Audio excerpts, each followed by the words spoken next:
ಧರ್ಮಸ್ಥಳದ ಬುರುಡೆ ಕೇಸ್ ಚಾಲ್ತಿಯಲ್ಲಿರುವಾಗಲೇ ಬೆಂಗಳೂರು ಗ್ರಾಮಾಂತರ ಜಿಲ್ಲೆ ನೆಲಮಂಗಲ ಸಾರ್ವಜನಿಕ ಸರ್ಕಾರಿ ಆಸ್ಪತ್ರೆ ಆವರಣದಲ್ಲಿ ತಲೆ ಬುರುಡೆಯೊಂದು ಪತ್ತೆಯಾಗಿದೆ.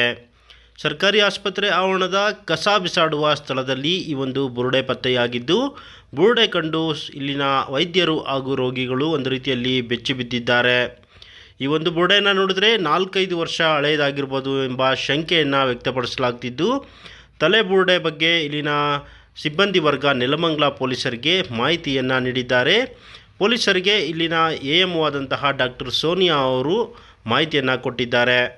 ಇನ್ನು ಆಸ್ಪತ್ರೆ ಆವರಣ ಸ್ವಚ್ಛತೆ ಸಂದರ್ಭದಲ್ಲಿ ಈ ಒಂದು ಬುರುಡೆ ಪತ್ತೆಯಾಗಿರುವುದು ಕಂಡುಬಂದಿದೆ. ಈ ವಿಚಾರವಾಗಿ ಪೊಲೀಸರಿಗೆ ಮಾಹಿತಿಯನ್ನು ನೀಡಿದ್ದು, ಪೊಲೀಸರು ಬಂದು ತನಿಖೆಯನ್ನು ನಡೆಸುವಲ್ಲಿ ಮುಂದಾಗಿದ್ದಾರೆ.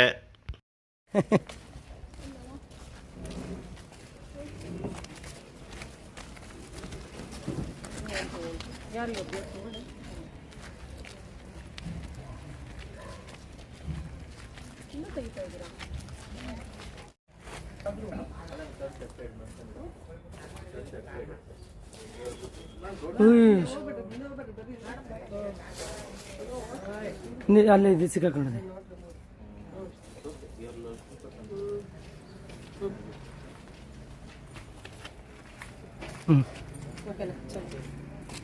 ಊಟ ಮಾಡಿದ್ರಾ? ಊಟ ಕೊಡಿಸ್ತೀನಿ.